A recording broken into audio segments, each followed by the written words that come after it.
Salut les hobbyistes, c'est Sly au montage et Vince à la pindouille pour Dungeon of Pulsion Miniature Painting.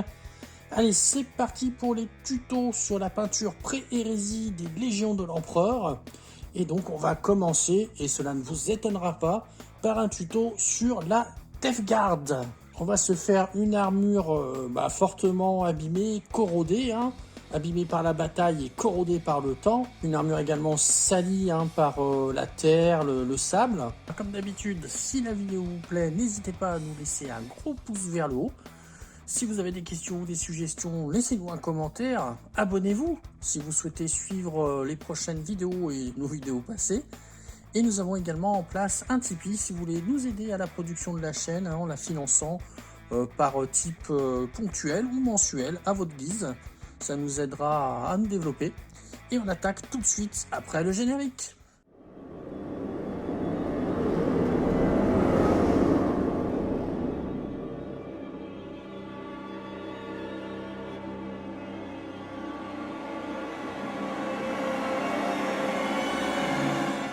Je suis parti sur une base de noir, donc en spray, j'utilise tout simplement la Citadel Color Caro Black.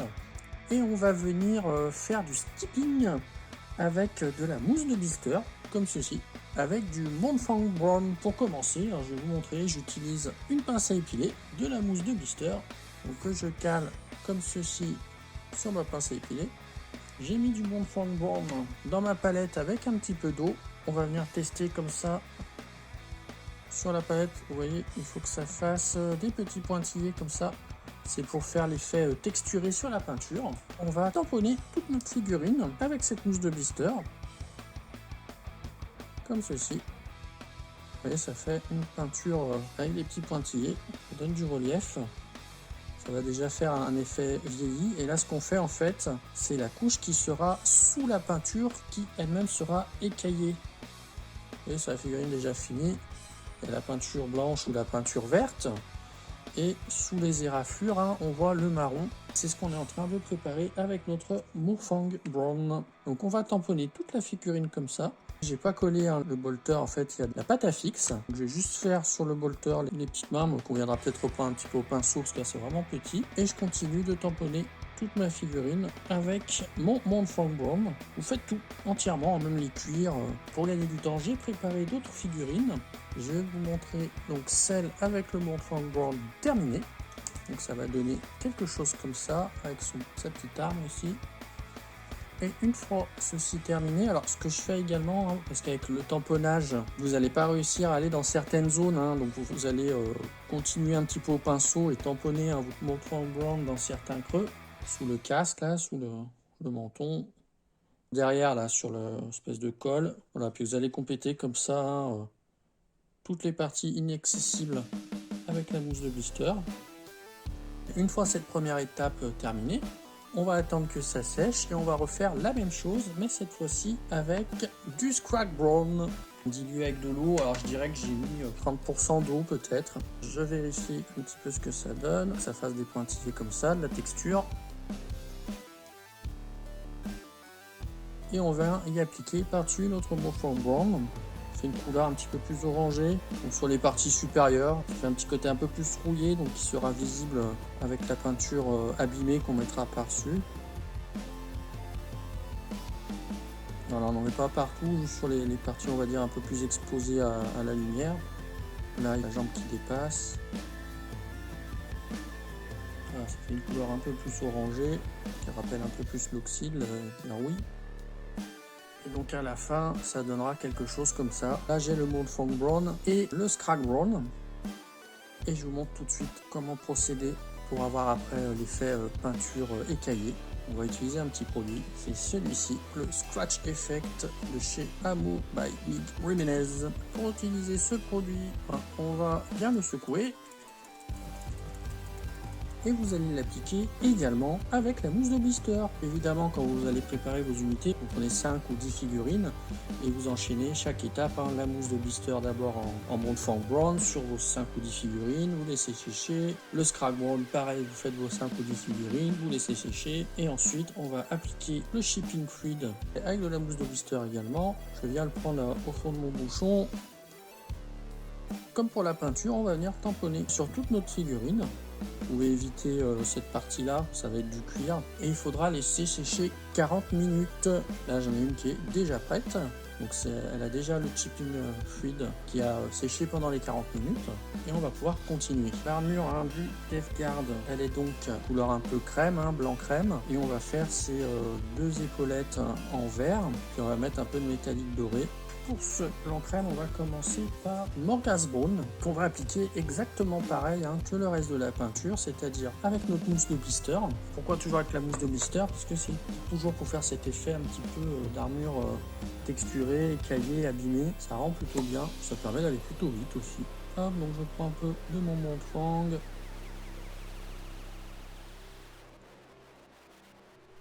Un peu d'eau, le bout du pinceau. On teste. Pareil, pas mal comme ça.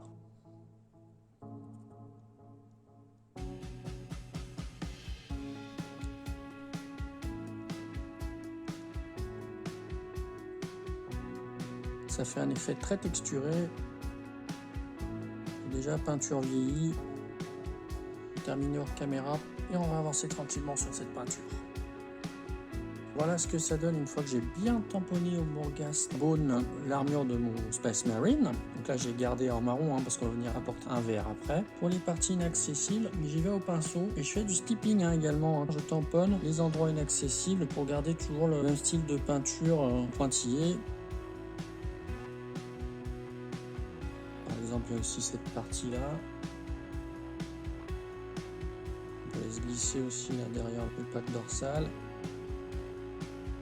N'oubliez pas également les mains sur le bolter, si que moi vous peignez séparément. Hop, un petit peu de Morghast Bone. Une fois le Morghast Bone sec, on va venir prendre un Screaming Skull pour éclaircir. Donc on va venir tapoter encore une fois avec la mousse de blister sur les parties supérieures avec à peu près, je sais pas, 25-30% d'eau.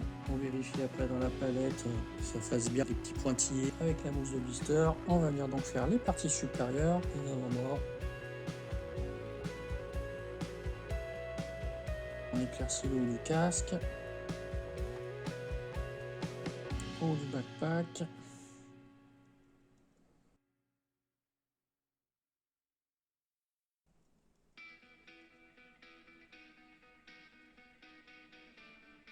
Maintenant, on va faire les épaulettes en Elysian Green. Toujours la même technique, donc je reviens à vous dès que les épaulettes sont peintes. Pour la suite, voilà ce que ça donne avec les épaulettes. Donc j'ai appliqué une base de Elysian Green et ensuite je suis revenu un petit peu avec du Death Guard Green pour faire éclaircir un petit peu le vert au haut de l'épaule, toujours en stipping. Pour la couche de base c'est terminé et maintenant on va donc jouer avec le chipping fluid, on va le faire réagir et créer nos scratchs et nos peintures abîmées. Pour ce faire, on va utiliser un vieux pinceau avec du poil un petit peu raide, peu dur comme ça, on va le tremper dans l'eau et en fait c'est en mouillant la peinture et en venant la frotter avec notre pinceau qu'on va arracher la peinture et créer donc des effets de vieillissement. Donc j'ai mon pinceau qui est mouillé et je viens tapoter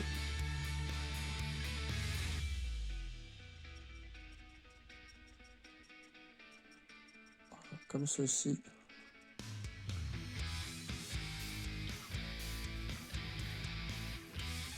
Vous voyez, on voit que ça arrache des petits morceaux de peinture. C'est léger, comme ça.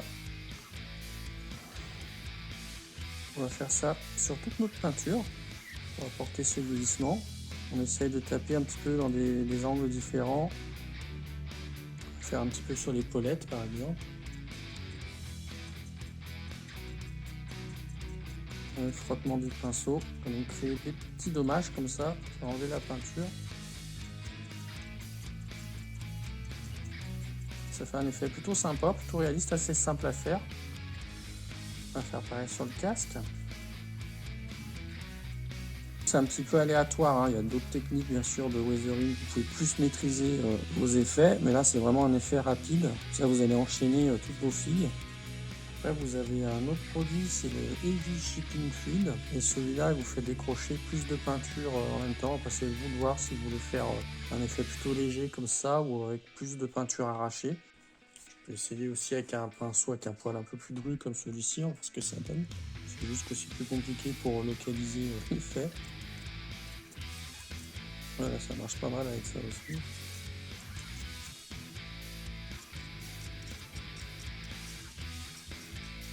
Vous amusez hein, comme ça, puis quand vous pensez que c'est assez, et ben vous arrêtez. On laisse un peu sécher afin que l'eau et le produit n'agissent plus. Et après, on va peaufiner les détails. Maintenant que notre peinture est sèche, on va attaquer les métaux. Alors on va peindre tout ce qui est argenté en Iron Breaker. Et les clous ici en doré, on va les faire en Retributor Armor. Je vous montre sur la figurine déjà peinte, hein. On va peindre donc en métallique là, le plastron, là, le collier. On va peindre cette partie ici, là, la grille, là, jusque là. À l'intérieur donc des articulations, certaines parties du bolter également. Hein. On va peindre là, cette espèce de partie là, sur le torse.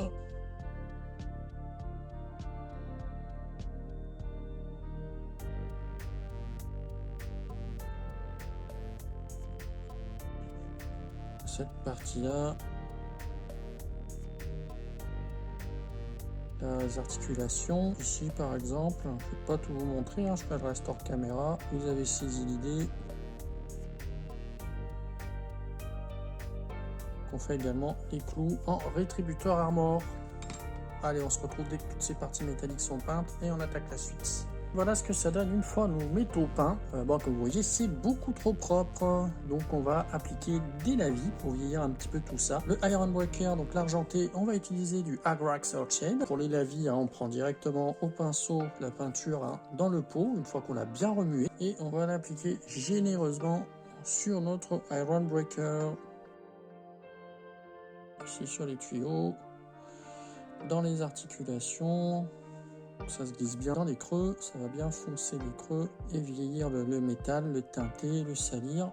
Le bolter que je suis venu coller après avoir peint le métal sur le torse, avant de le peindre lui-même avec des métalliques. Sur le torse. Et donc maintenant un lavis avec de la contraste, du Guilliman Flèche pour les clous dorés sur l'épaulette, sur son épaulette gauche. Je prends directement dans le pot et on va venir entourer avec notre Guilliman Flèche nos clous comme ça. La peinture très liquide se glisse dans les creux et entoure bien notre clou pour le marquer. On commence à prendre de la gueule. Hein. On va laisser sécher cet Agrax Earthshade et ce Guilliman Flèche pour venir appliquer un dernier lavis sur l'armure. On va prendre du Skeleton Horde, on secoue bien le pot, on prend également un Technical Contrast Medium. On va venir salir encore un peu plus notre armure hein, parce que c'est la Delgarde donc ça doit être crado. On va venir donc par exemple, on va commencer par la tête. Avec notre Skeleton Horde, on va venir comme ça l'appliquer un peu partout, on va bien tirer la peinture, j'en essuie sur le sopalin. Je rince vite fait mon pinceau, je viens prendre du médium et là je vais nettoyer le haut du casque pardon, comme ça pour en enlever quand même un peu. Voilà, faut aller un peu vite. On va faire pareil sur les autres parties de l'armure, on va venir salir les bras par exemple.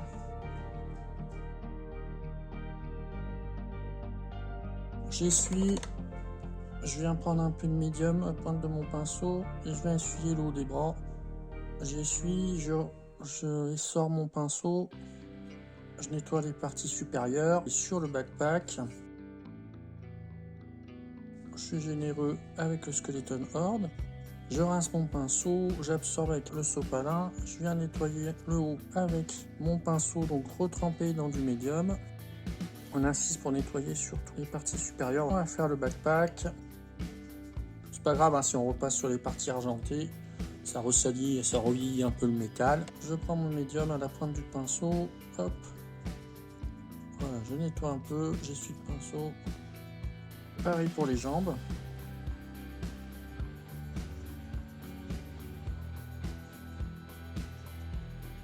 J'essuie mon pinceau. Je prends du médium. Et je viens nettoyer un peu les parties supérieures. Voilà ce que ça donne une fois que ça a à peu près séché avec donc, notre Skeleton Horde. Donc j'ai fait la deuxième jambe hors caméra. Ce que je vous propose, c'est de faire les optiques du casque. On va faire une base de Mephiston Red. Une première base avec le Méphiston Red, ça fait un rouge foncé pour commencer.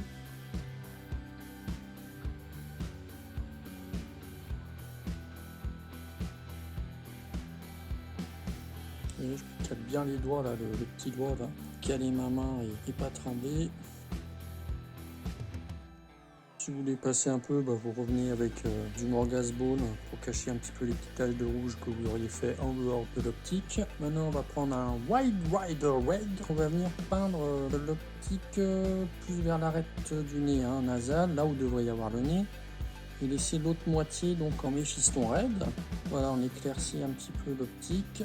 On va revenir faire une zone encore un petit peu plus petite avec du Fire Dragon Bright.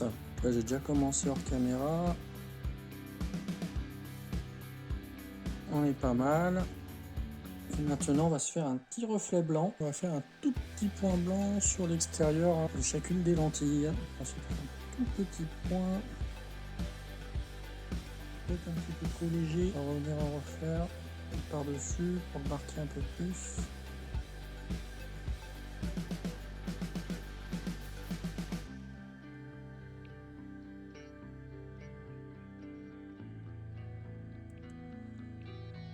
Je fais le deuxième petit point blanc.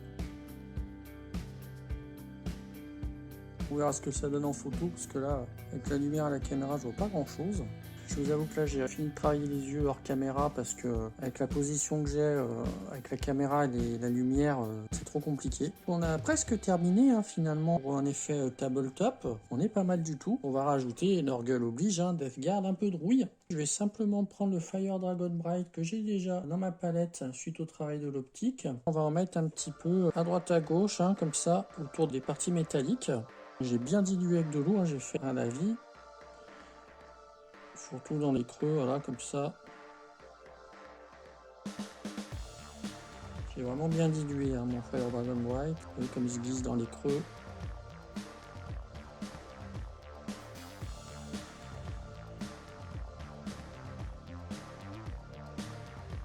Au niveau tabletop, vous pouvez considérer que vous avez fini.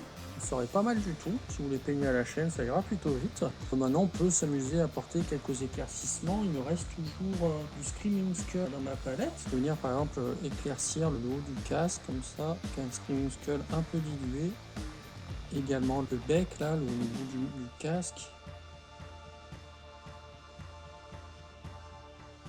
Pour attirer un peu de regard sur le casque. On peut venir prendre aussi un petit peu de Morghaz Bone que vous devez toujours avoir dans votre palette. On peut venir un petit peu améliorer la transition entre le Morghaz Bone un peu terne. On peut venir un peu comme ça faire la transition avec le Screaming Skull. On peut faire la même chose sur les bottes ici, je vais retirer la peinture. Je vais la chercher là, la tirer vers la pointe des pieds. Là j'ai appelé du Screaming Skull.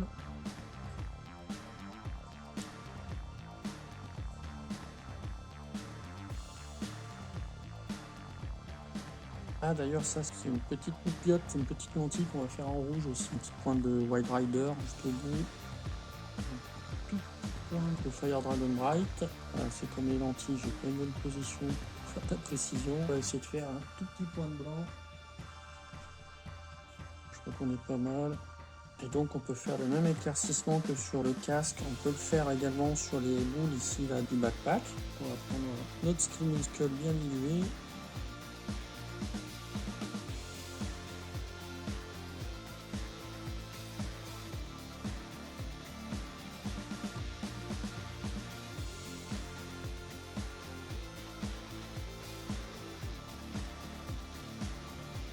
Mettre une toute petite pointe de blanc tout en haut du casque pour faire un reflet.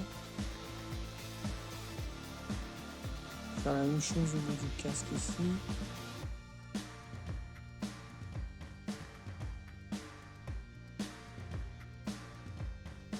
Sur les boules ici du backpack. Le blanc est très dilué, ça va être très léger. Tout au bout des pieds. Tout petit peu de blanc.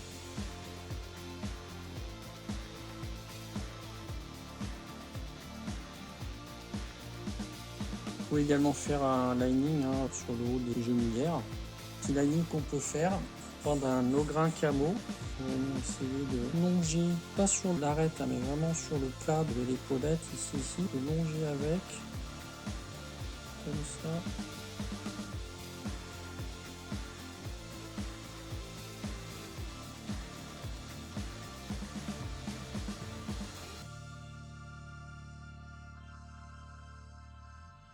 Je fais tout le tour, comme ça.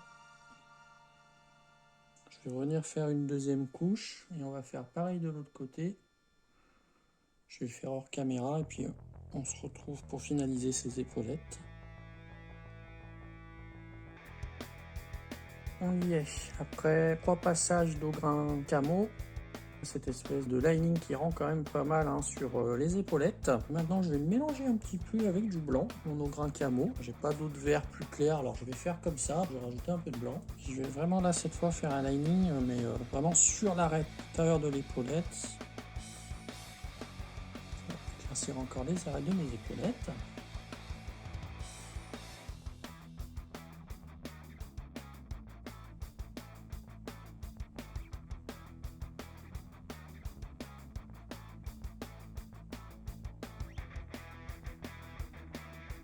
On va faire la même chose sur les côtés. Je traîne toujours mon doigt quelque part sur la figurine, pas trop trembler. Je vais faire ça sur tout le tour. Assister un petit peu. Faire un passage sur cette partie avant là.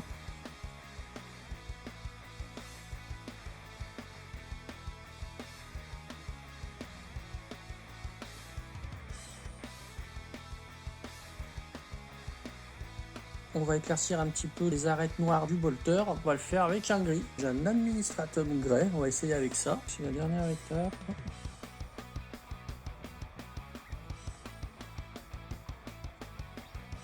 On va insister un petit peu ici.